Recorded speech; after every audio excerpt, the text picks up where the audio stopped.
Sim, porque algumas corridas que a gente aceita na madrugada são apenas corridas.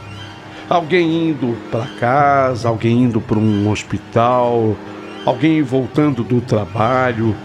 Mas de vez em quando aparece uma corrida diferente. Uma corrida que não fica registrada no aplicativo. Uma corrida que simplesmente não deveria existir.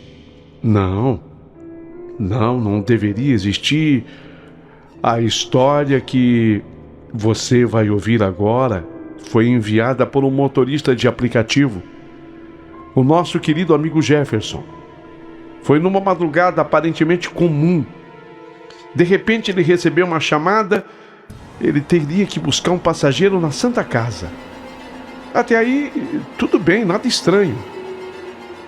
O problema é que quando ele chegou na Santa Casa, bem, a história é muito interessante. Envolve gente, envolve vidas, e é uma história sobrenatural. Daqui a pouquinho, prepare o seu coração para ouvir nos detalhes essa história. Mas antes de contá-la, eu queria pedir a você que se tornasse membro aqui do canal. Será muito importante para todos nós que você seja membro do canal. E que você se inscreva e que, além disso, acione o sininho para que seja comunicado ou comunicado cada vez que uma nova história chegar por aqui. Perfeito? Só mais um detalhe importante: seja membro do canal. É como se você se tornasse sócio de um clube. É assim que funciona a figura do membro para o YouTube. Quando você se torna sócio de um clube, significa que você está dizendo assim: eu pertenço a essa comunidade. Quando você vira membro de um canal, você diz assim: eu sou desta comunidade, eu confio nela. E isso tem um grande valor para o YouTube, que passa a propagar o canal muito mais. Se você quer que esse canal cresça, seja membro. Por favor, vai ser muito importante. Outro detalhe importante. Você sabe que agora eu publico, foi uma nova criação do YouTube, produtos junto ao vídeo. Produtos do Mercado Livre, Netshoes, muitas lojas famosas, consideradas. E se você tiver que comprar algum produto de alguma loja, seja qual for, eu gostaria que você comprasse aqui pelo canal, porque o canal ganha uma comissão. Sim, é uma comissão pequena, obviamente, mas é aquele negócio de grão em grão, a galinha enche o papo. Ajuda-nos, se você gosta do canal. O que você está querendo que eu faça, Paulinho? Que eu compre alguma coisa? Não. Se você for comprar, olha como é que é diferente a colocação. Digamos que você fala: puxa, eu preciso pedir algo na internet, eu quero fazer uma compra online. Então, ao invés de comprar em qualquer lugar como você compraria, entra aqui no nosso canal e através de uma história você compra o produto. Paulinho, mas se de repente o produto que eu procuro não está entre os escolhidos pela tua produção, não está naquele vídeo, como é que eu faço? Senta nos comentários, olha como é que quem quer ajudar, ajuda. Senta assim nos comentários e diga assim: por favor, produção do Paulinho Boa Pessoa, eu estou querendo comprar um piano de caudas, um piano com... ele é todo branco, tipo aquele que o Benito de Paulo usava nas suas apresentações. Um piano de cauda. Pronto. Nós vamos atrás e colocamos para você. Entendeu como é que é? Então, quem quer ajudar, ajuda. Já que você tinha que comprar o piano, obviamente que eu estou colocando o piano só como exemplo, porque a gente pode ir atrás de qualquer produto para você. Entendeu? Faz isso. Sim, tem mais uma coisa. É que ao final de cada história, essa história do Jefferson, ele resolveu contar e falou assim: Paulinho, eu duvido que vocês consigam criar uma música com respeito a essa minha história. E nós aceitamos o desafio do Jefferson. Jefferson, nós criamos uma música para a tua história. Tá no finzinho da mesma, tá? Então você que de repente também tem uma história e quer uma música, entre em contato com o nosso WhatsApp. Fácil, o nosso WhatsApp é 011 São Paulo 951 33 6677. Se bater dúvida, fica bem à esquerda do vídeo, na thumbnail, naquela capinha do vídeo. Perfeito? Bom, agora prepare o seu coração. Vamos tocar piano de cauda branco. Não, vamos para a história do meu querido amigo Jefferson. Começou.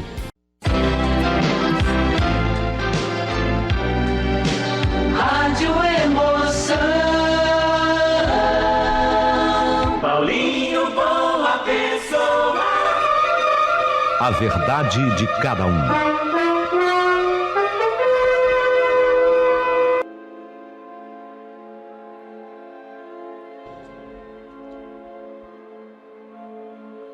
Meu querido amigo Paulinho Boa Pessoa, meu nome é Jefferson. Sou chamado também como Jeff pela minha família. Eu trabalho como motorista de aplicativo na Soma. Já está entrando no 7º ano que eu trabalho. Acabei me dando bem. Pra você ter uma ideia, eu sou um trabalhador que enfrento até noite, madrugada. É justamente quando esse tipo de profissional acaba ganhando um pouquinho mais. Então eu tiro, sabe, Paulinho, invariavelmente, coisa de uns R$400 por dia, o que para mim é muito bom, porque quando eu falo de mim, eu estou falando de uma família. Mas, por falar em família, vou fazer uma coisinha antes de começar a história. Eu vinha de uma história já amorosa. Foi assim, eu tinha morado com uma pessoa. Eu vou dizer o primeiro nome dela, nenhum comprometimento com isso, é Débora. Eu tinha morado com a Débora, mas eu não havia tido filhos com a Débora. E ela jogava muito na minha cara que ela ganhava mais do que eu, ela era uma profissional de TI. E eu estava trabalhando em loja na época, e eu não conseguia, obviamente, que ganhar o mesmo que ela. E ela vivia jogando isso na minha cara, me humilhando. E teve uma hora que eu não suportei mais. Eu gostava dela, viu, da Débora. Mas, sabe, tem uma hora que o amor fica muito maltratado, judiado. E eu acabei pedindo para sair. Isso. Como naquele filme que o soldado diz assim para o outro, naquele treinamento, pede para sair. Eu acho que a Débora chegou no momento em que ela fez isso comigo. Jeff, pede para sair. E eu pedi para sair.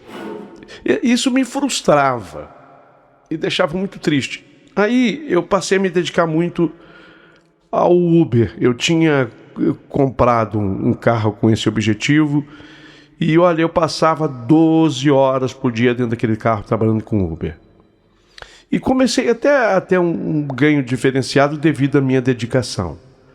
Eu gostava muito de trabalhar com isso, atender o público, porque isso me distraía bastante e me ajudou, sabe? Na recuperação. Então já tinha um certo tempo, quando tudo isso aconteceu, que eu estava na Uber.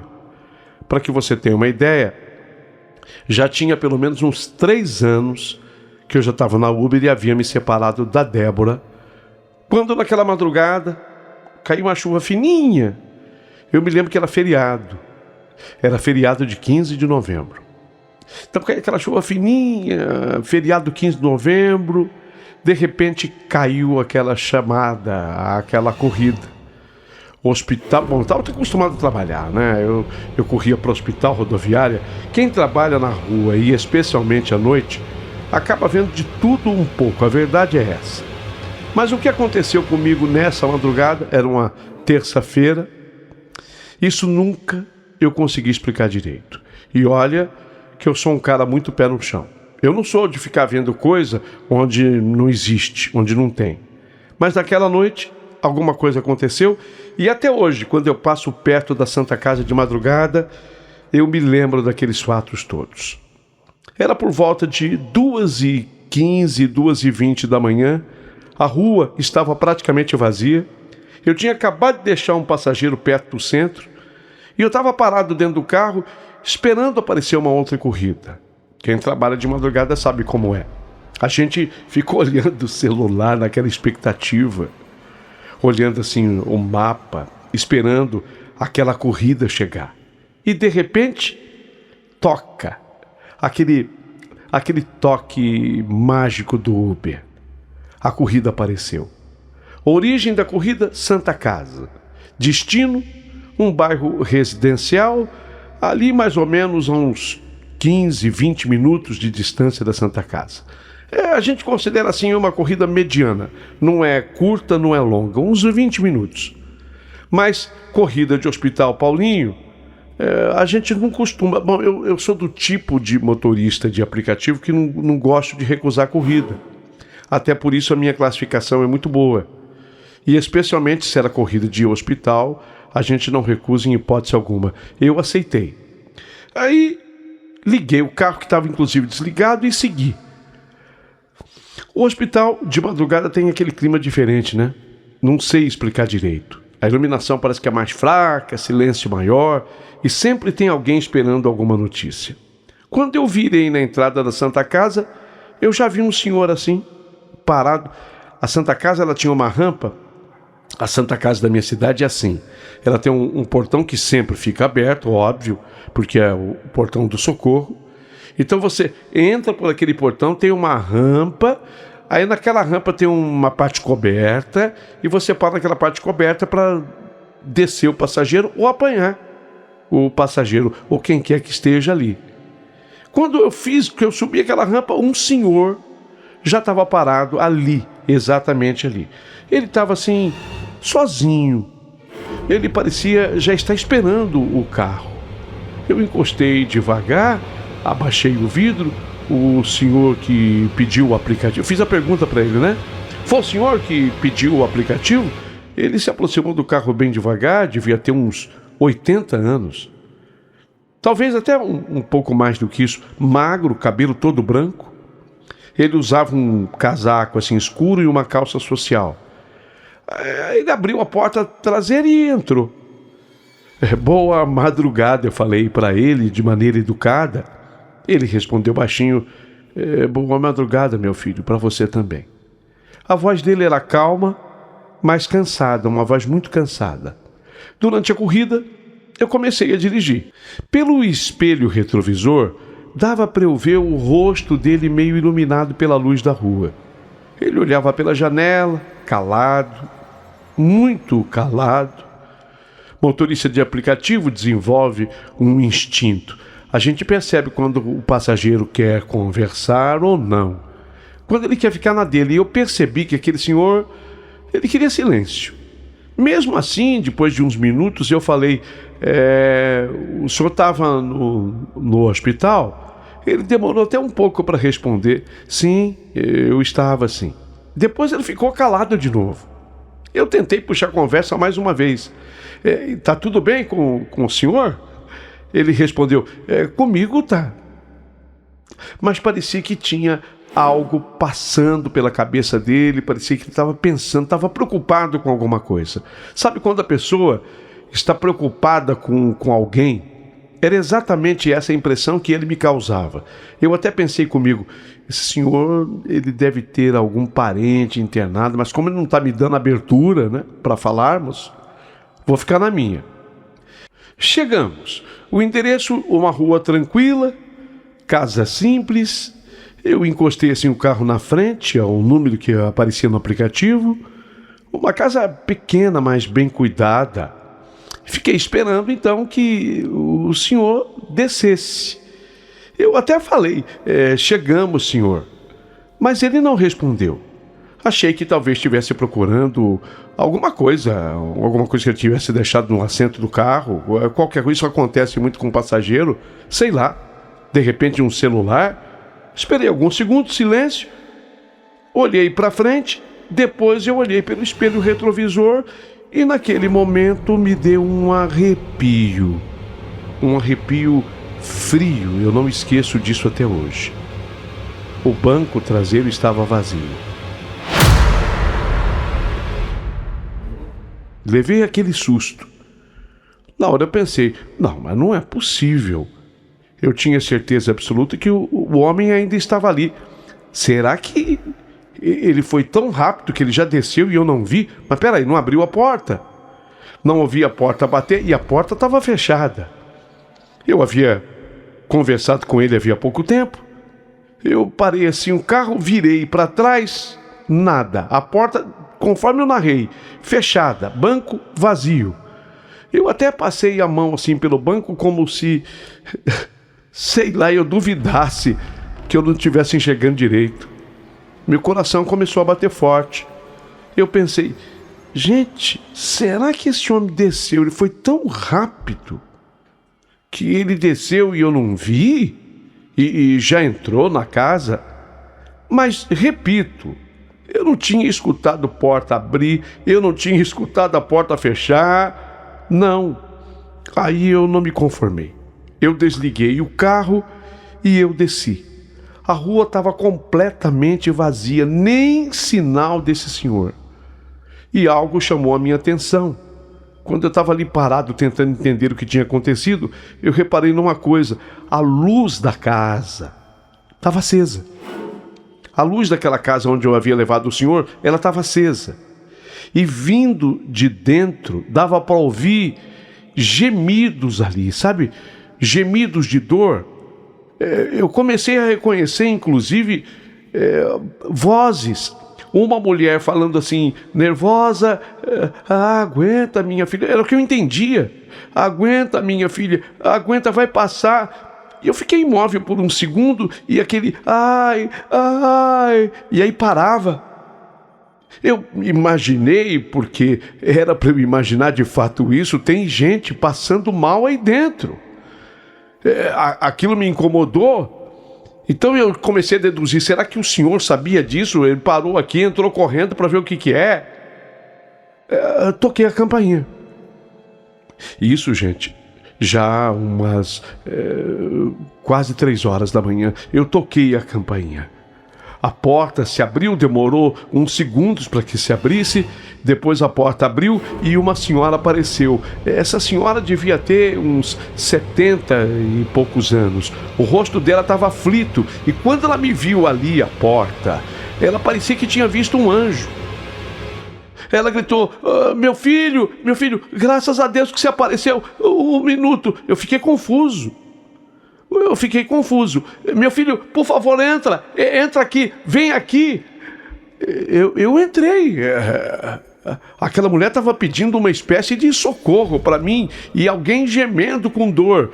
E eu entrei e perguntei para ela, o que é? O que está acontecendo? E ela quase chorando falou, a minha neta, ela está em trabalho de parto, mas ela está passando muito mal, tem hora que ela desmaia, tem hora que ela volta assim, eu não sei o que fazer, socorro, meu amigo, por favor, moço, por favor, me ajuda. Naquele momento eu não pensei 2 vezes. Eu fui perguntando para a senhora onde ela está, mas foi apenas por perguntar, porque eu sabia. Era um quarto assim, a porta estava aberta e dali vinham gemidos. A senhora apontou para mim aquele quarto. Por favor, aqui. A jovem estava ali. Eu entrei. A casa, de fato, era uma casa pequena, simples. E no quarto, em cima da cama, estava a mocinha. Era uma jovem, muito jovem mesmo. Depois eu fui saber que aquela moça tinha 17 anos. Depois também eu fui saber que aquela jovem se chamava Camila. E a Camila, essa moça, que eu ainda não sabia o nome, ela estava pálida, suando, segurando a mão assim na barriga e gemia de dor, sofria e desmaiava de fato. Só que quando ela voltou assim, ela me viu, tentou falar. Eu acho que o bebê... E aí ela desmaiava de novo. A senhora que estava comigo, a avó dela, portanto, começou a me explicar. É assim que ela tá, já faz um tempão e eu não tenho a quem recorrer. Eu falei, vamos levá-la agora para o hospital. A senhora respondeu, eu não tenho carro. Eu falei para ela, eu tenho, o carro tá aí na porta. Então eu peguei aquela moça no colo. Ela, apesar de estar grávida, ela era leve, muito leve. Ela tinha o barrigão, né, da gravidez, mas não havia engordado muito, ela estava leve, mas dava para eu sentir que ela estava fraca. Ela apertou assim a minha camisa e falou baixinho: moço, salva meu filho, moço, meu nenê. Calma, eu falei para ela, já estamos indo. Eu coloquei ela no banco de trás do meu carro, a senhora entrou junto, ficou ali no banco de trás com ela. Eu liguei o carro e perguntei: para qual hospital? Mas à mesma hora eu pensei: bom, eu acabei de sair da Santa Casa, elas ficaram mudas, quer dizer, não tinham um destino. Então eu acelerei de volta à Santa Casa. Na Santa Casa, novamente, dali, se eu gastei na ida 18, 20 minutos, eu gastei metade do tempo. Eu gastei menos de 10 minutos, uns 9 minutos, porque realmente eu vim com o carro voando e de madrugada não respeitando os faróis. Lógico, a gente acaba correndo risco, mas fazer o quê? Era um socorro. Eu vim com o pisca-alerta todo ligado e de vez em quando eu disparava a buzina. E eu falava para ela, sabe? Aguenta aí, moça, aguenta aí. E a senhora também me ajudava: aguenta, minha filha, aguenta. Até que nós chegamos à Santa Casa. E eu já entrei buzinando na Santa Casa, os enfermeiros vieram correndo. É aquela rampa, né? Igual eu expliquei. Naquela rampa ali, onde havia pegado o senhor havia minutos. Eu parei ali e, de repente, os enfermeiros, ouvindo aquela buzina, vieram correndo com uma maca. E levaram a moça para dentro, então vamos chamar de mocinha. Levaram a moça para dentro e a senhora, ela foi junto com a moça. E eu não consegui sair dali. Não, eu não consegui. Eu saí daquela rampa, porque você tem que deixar livre a rampa, e procurei um lugar para estacionar o meu carro. Estacionei e voltei para a recepção. Eu fiquei ali, parado naquela recepção, tentando entender tudo o que tinha acontecido comigo naquela madrugada. Eu fiquei sentado numa cadeira de plástico da recepção da Santa Casa. Quem já ficou em hospital de madrugada sabe como que é o ambiente. Tudo parece meio suspenso no ar, né? Tem gente dormindo sentada, esperando. Tem gente andando de um lado para o outro. Tem gente olhando para o chão, esperando uma notícia. Aquela senhora, a avó da menina, tinha sido levada junto com ela para dentro. E eu fiquei ali sozinho, tentando ainda processar. Veja, eu sou motorista de aplicativo, eu poderia estar trabalhando, é a única forma que eu tenho para ganhar meu dinheiro, mas eu esqueci isso tudo. Afinal de contas, em primeiro lugar na vida da gente está o socorro ao nosso próximo. A vida é muito mais importante. Eu estava tentando entender, processar tudo o que havia acabado de acontecer. Porque, Paulinho, no meio de toda aquela confusão, uma coisa não saía da minha cabeça: o passageiro primeiro. Aquele homem, aquele senhor que eu tinha buscado ali na rodoviária e me fez rodar até aquela casa onde tudo estava acontecendo. E aquele senhor tinha simplesmente desaparecido do meu carro. Eu tentava raciocinar, pensava comigo mesmo: não, ele deve ter descido. Não, descer, ele não desceu. Se tivesse descido, ele estaria naquela casa, ou seria da casa vizinha. Foi uma coincidência, mas quanto mais eu pensava, menos sentido tudo fazia. Fiquei na espera e depois, sei lá, deu mais de meia hora. Aquela senhora apareceu de novo no corredor. Ela estava bem mais tranquila, ainda nervosa, mas mais tranquila, mas as mãos ainda tremiam. E quando ela me viu sentado ali, ela veio na minha direção: "Oh, meu filho, você ainda está aqui?" "Estou sim", eu respondi. E a menina, a moça, sua neta?" Ela suspirou fundo. "Os médicos conseguiram..." Ela está em entendimento ainda. Ela estava nervosa, sabe, tropeçando das palavras. Não, ela está em entendimento ainda. Mas os médicos conseguiram. Disseram, olha, que foi muito bom a gente ter chegado rápido, senão ela teria morrido. Eu perguntei para ela: o nenê nasceu? Nasceu, é um menino. Ela segurou assim a minha mão, agradecendo. Olha, muito, muito, muito obrigado. Ela passou a mão pelo meu rosto. E ela ainda continuou me explicando. Ela começou a sentir as dores hoje de madrugada, mas de repente ela começou a desmaiar, sabe? Eu fiquei desesperada. Ainda bem que o senhor apareceu ali na hora. Depois ela segurou também a minha mão. Olha, se o senhor... posso chamar você de você, porque você também tem idade para ser meu neto ou meu filho. Se você não tivesse aparecido lá em casa, eu não sei o que teria acontecido com a gente. Aquilo me deixou até sem jeito. Não, imagina, qualquer pessoa teria feito o mesmo. Mas dentro de mim eu sabia que não tinha sido uma coincidência. Porque eu não tinha ido até aquela casa por acaso. Alguém havia me levado até lá. Não demorou muito, eu ainda estava com aquela senhora. Um médico apareceu na recepção. A senhora é a acompanhante da paciente. Ele se dirigiu à mulher e não a mim. A senhora é a acompanhante da paciente? Ela levantou assim a mão. Sou eu sou a avó. Sou a avó. O médico falou com toda a calma. Nós conseguimos estabilizar a situação, mas ela chegou com uma complicação séria. Eu me levantei também. Complicação? O médico explicou. Ela teve um descolamento prematuro de placenta. Ele falou de um jeito técnico, mas depois ele explicou melhor. Isso significa que a placenta começou a se soltar antes do nascimento. E quando isso ocorre, o bebê pode parar de receber oxigênio.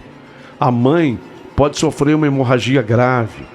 O que o médico quis dizer é que tanto o bebê como a mãe poderiam estar mortos àquelas alturas. Aquela senhora, a avó, levou a mão na boca. Meu Deus! E o médico continuou explicando. Olha, se demorasse mais minutos para chegar, provavelmente nós teríamos perdido os dois. Naquele momento o corredor ficou completamente silencioso. E eu senti de novo um arrepio subir pelas costas.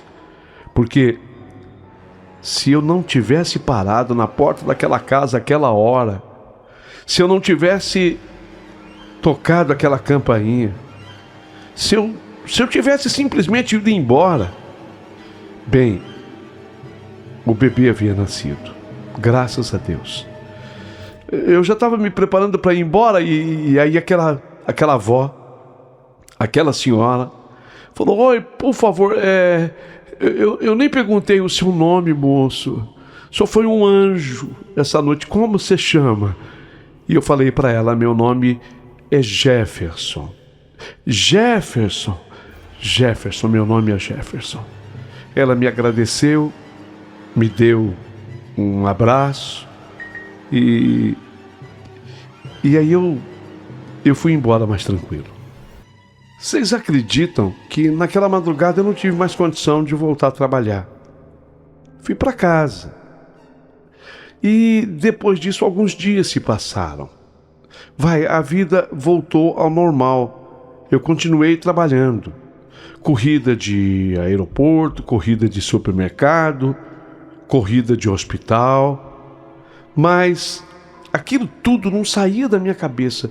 Meu Deus, aquele senhor me chama, eu vou à Santa Casa, o apanho, levo naquela casa, a cena do socorro que está acontecendo, os gritos daquela moça, ouvi também os gritos daquela avó. Que mistério é esse? Aquilo não saía da minha mente. Embora eu tivesse que continuar trabalhando. E uma outra coisa impressionante. E isso me encucou de vez. A corrida que eu havia feito para aquele senhor, não havia nenhum registro. Sim, porque as corridas ficam com histórico. Não havia histórico, não havia registro. Como que se aquela chamada nunca antes tivesse existido. Bom, aí a coisa começou a me incomodar de verdade. Como eu não me conformava com tudo que tinha acontecido, passados uns 10 dias, eu não aguentei, eu voltei lá naquele endereço que eu tinha guardado comigo. Fui lá. Eu queria saber como é que as coisas estavam. E eu cheguei e fui muito bem recebido. pela avó da moça e até mesmo por ela, sabe? Entrando na casa foi que eu fui descobrindo os nomes. Então eu fiquei sabendo que a vovó era Dona Alzira, a avó da moça. Fiquei sabendo que a moça era Camila, mas agora as vozes de todas muito mais tranquilas do que naquela madrugada terrível. Eu falei com a Camila, eu estou bem, graças a Deus. E eu estava ansiosa para poder falar com você e te agradecer muito, muito, muito por tudo que você fez, né, vó? Por mim, pelo meu filhote, que tá lindo. Fala para ele a senhora, vó. Falar para ele o quê, né? Eu pensei, né? Fala para ele a senhora, vó, disse a Camila. Tá bem, disse a Dona Alzira. Sabe como é que chama o menino? O bebezinho? Não. Como é que chama? Jefferson. Jefferson? O meu nome? Sim. Lembra que eu perguntei o seu nome lá na maternidade, lá na Santa Casa? Então, pois eu falei para minha neta. O nome do nenê é Jefferson, em homenagem a você. A gente não tem palavras para te agradecer. Que ótimo ouvir isso. Que maravilhoso. Puxa, fiquei até emocionado. A essas alturas, elas estavam na sala, no sofá, Camila sentada no sofá. Ainda parecia frágil, obviamente havia tido bebê há 10 dias, mas o rosto dela agora estava iluminado, sempre sorridente. Bem, como eu sabia que era um menino, não reparem, eu pedi uma orientação para a moça da loja, eu trouxe um presentinho para ele. Ah, pelo amor de Deus, não precisava. Agora, se eu soubesse que vocês tinham dado o meu nome para o nenê, lógico, eu teria comprado uma coisa muito melhor. Mas eu espero que vocês gostem. Foi uma sessão de sorrisos, de abraços e depois uma conversa mais séria. Sabe, Jefferson, o médico disse que se a gente tivesse demorado coisa de mais 5 minutos, eu estaria morta. E o meu nenê também. A Camila, nessa hora, olhou para o bebê, que se chamava Jefferson. Eu não teria conhecido meu filho. Você vê o tamanho da importância daquilo que você fez? Nossa, a sala ficou totalmente em silêncio. Mas faltava um assunto. Depois de um tempo conversando, tomando um café, vendo o nenê, que para minha felicidade se chamava Jefferson, eu resolvi tocar no assunto que estava entalado na minha garganta. Dona Alzira e Camila, né? Eu posso perguntar uma coisa? Claro, meu filho, respondeu a Dona Alzira. Como foi que vocês me chamaram naquela madrugada? Ela franziu a testa. Ué, como assim? O carro. Que carro? Eu expliquei para elas. Eu, na verdade, fiz essa pergunta para ver se... Eu não tinha entendido direito. De repente, a chamada foi da casa e não da Santa Casa. Bem, mas eu vi que ela estava completamente por fora e aí eu tive que explicar. Aí eu disse para Dona Alzira. Dona Alzira e Camila, foi assim, sabe? Eu recebi uma chamada no aplicativo. E essa chamada, ela se originava da Santa Casa, era de lá. Só que eu deveria pegar o passageiro lá e trazer ele para cá, para a casa de vocês. As duas se olharam. Mas, me disse a Dona Alzira, nós não chamamos nenhum carro. A gente não tinha nem pensado nisso, completou a Camila. E aí eu contei tudo. Desde o começo, da chamada do celular a minha ida à Santa Casa, o transporte do senhor que entrou no carro, do silêncio dele durante a corrida e do momento em que ele simplesmente desapareceu. Enquanto eu falava, eu vi o rosto das duas mudar, especialmente da dona Alzira. Ela ficou completamente pálida. Por favor, como era esse senhor que você foi atender? Eu descrevi. Cabelos brancos, magro, rosto assim marcado pelo tempo, casaco escuro, um olhar cansado, uma calça social. Quando eu terminei, a dona Alzira levou a mão à boca e começou a chorar. E foi aí que aconteceu a revelação. A Camila segurou o braço da avó. Vó, é ele, não é? Sabe, a Camila perguntou meio querendo confirmar com a avó. Vó, é ele, não é? E a dona Alzira assentiu devagar. Ela olhou para mim, os olhos cheios de lágrimas. Jefferson, pelo que você descreveu, você trouxe o meu marido naquela noite aqui em casa. Eu fiquei sem entender. Como assim o seu marido, dona Alzira? Ela respirou fundo. O avô da Camila. O nome dele, Vicente. Ela apontou assim para a parede da sala. Olha ali. Eu virei assim o rosto e vi uma fotografia já emoldurada. Um senhor, cabelo branco, rosto sereno, casaco escuro. Era ele, o passageiro do meu carro. A dona Alzira então explicou.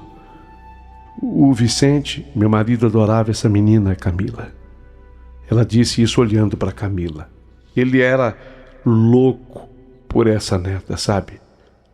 A Camila baixou os olhos. Quando eu engravidei, o pai do meu filho desapareceu. A voz dela ficou triste. Sumiu. E quem ficou do meu lado foi justamente ele.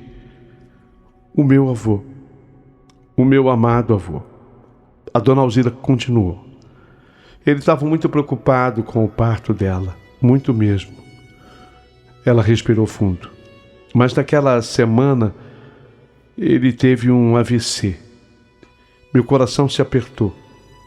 Ele foi conduzido à Santa Casa e não resistiu. Ele morreu 24 horas depois que sofreu o AVC. Eu senti um frio correr pela espinha, porque foi exatamente da Santa Casa que eu parti com aquele senhor, que eu fui apanhar aquele senhor. A verdade foi que quando ela me disse isso, o ambiente ficou em silêncio por um momento, porque todo mundo naquela sala sabia que, de alguma forma, seu Vicente ainda estava presente naquela história. A vida seguiu, mas não mais do mesmo jeito. Havia sido criada uma intimidade entre mim e aqueles três. O menino tinha o meu nome, Jefferson. E depois daquele dia eu não consegui mais me afastar. Eu passei a visitar a casa deles de vez em quando. No começo era só para saber como estava o Jefferson. Eu chegava lá depois de encerrar o turno da madrugada, isso por volta de umas 6h30, 7 horas da manhã. A dona Alzira sempre me esperava para o cafezinho. E o pequeno Jefferson, cada semana, ele parecia um pouco maior. Com o tempo, eu fui me sentindo parte daquela casa. A gente conversava, ria, às vezes com muitas lembranças daquela madrugada. E sempre terminava do mesmo jeito. A dona Alzira dizia: o Vicente trouxe você até nós.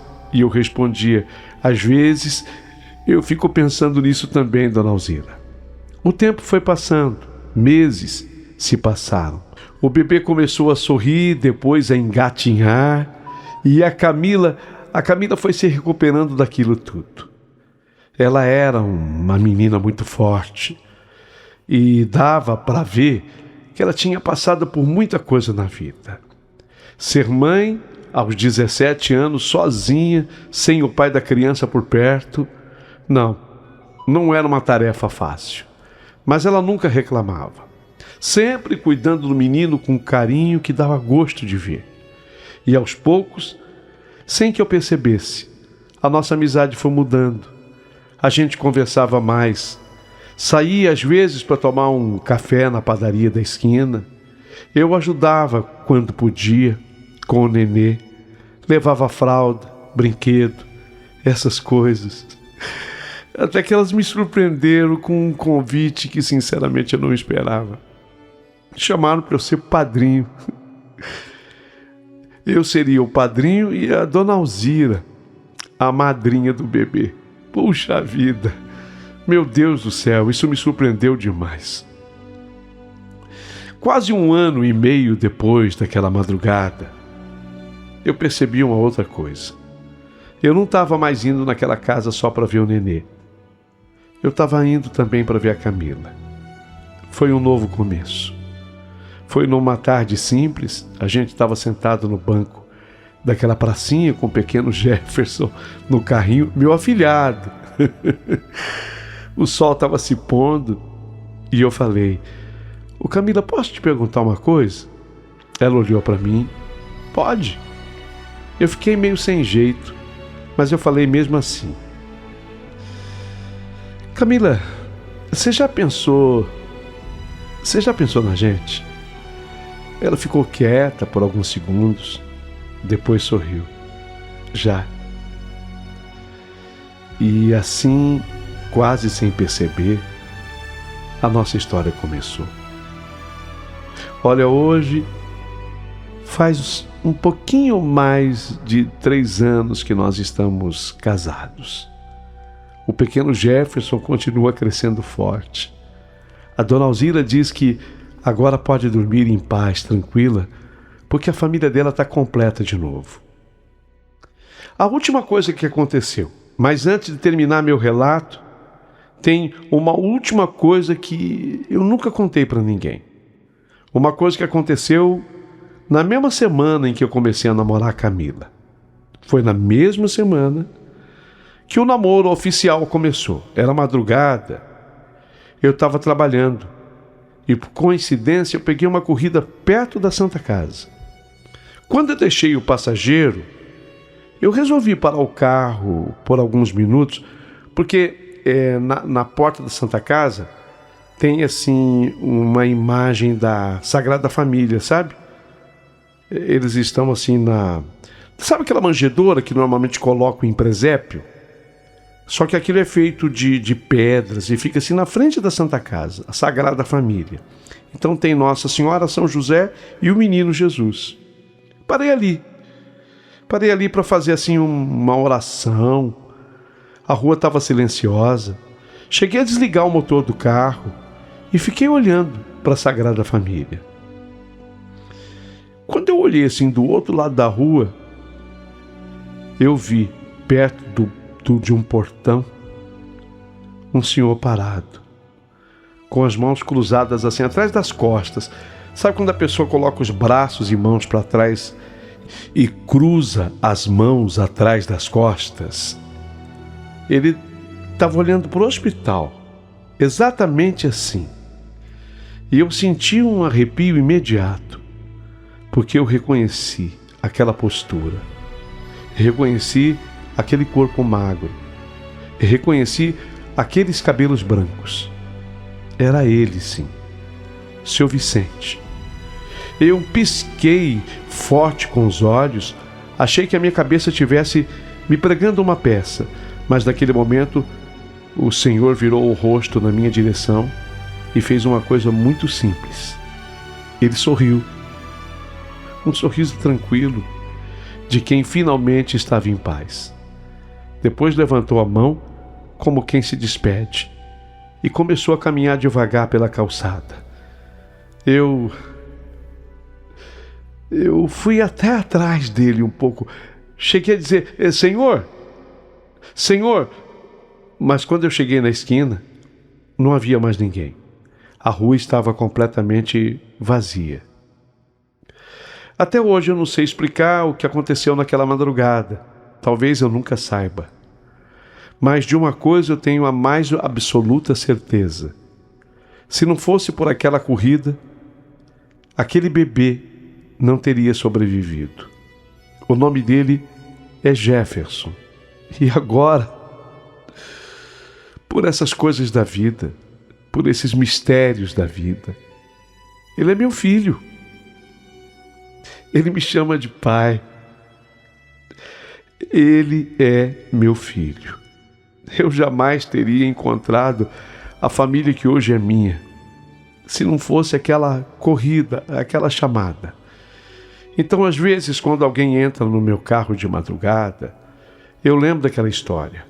Eu penso comigo mesmo. Às vezes, a gente acha que está apenas aceitando uma corrida qualquer. Mas, na verdade, alguém lá em cima já decidiu exatamente para onde a gente precisa ir. Essa é a minha história, Paulinho.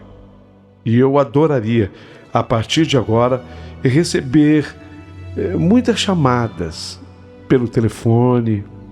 Eu queria que as pessoas opinassem através do WhatsApp, tá? Então, você que quiser mandar a tua opinião sobre a minha história pelo Zap, é o 951336677. E aqui também no YouTube, que você escrevesse a tua opinião abaixo. Fica um desafio para você, Paulinho. Será que você consegue criar uma música que conte a minha história? Vou ficar aguardando. Um beijo em todos vocês.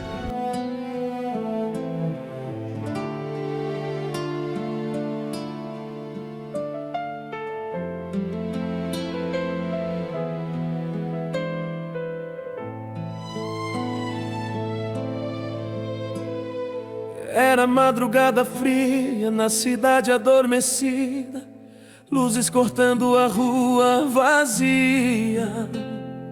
Mais uma corrida na tela do celular, só mais um destino pra chegar. Saí da Santa Casa sem saber explicar o silêncio daquele velho no banco de trás. Olhos cansados olhando a noite passar, como quem tinha algo pra terminar. Mas quando o carro parou naquela casa acesa, o mundo virou mistério outra vez. Porque o passageiro sumiu do carro, como o vento que ninguém vê passar. Mas deixou um destino no meu caminho, uma vida que eu precisava salvar. E naquela noite de medo e mil perguntas, um choro pequeno começou a nascer. Talvez o céu tenha usado minha estrada para duas almas poder viver. Uma voz chorando na porta da casa, uma menina lutando pra respirar. Nos meus braços levei aquela esperança, sem saber o que ia encontrar. Corri pela noite até o hospital, o tempo parecia querer parar. Mas quando o primeiro choro ecoou na sala, eu soube que algo mudou no ar. E só depois vieram as respostas do destino, que ninguém consegue entender.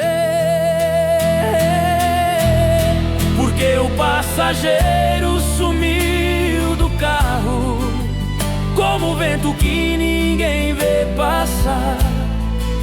Mas deixou um destino no meu caminho, uma vida que eu precisava salvar.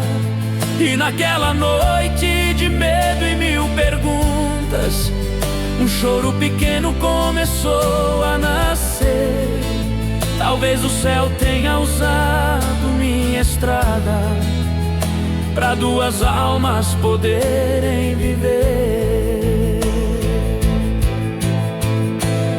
Disseram que o avô partiu na noite anterior, mas nunca deixou de cuidar. E talvez o amor atravesse a distância que a morte não pode apagar. Porque o passageiro sumiu do carro, mas seu amor ficou pelo ar. Hoje aquele menino carrega meu nome e um milagre pra contar. E toda vez que lembro daquela corrida, eu olho o céu pra agradecer. Porque às vezes o sobrenatural é só o amor tentando proteger.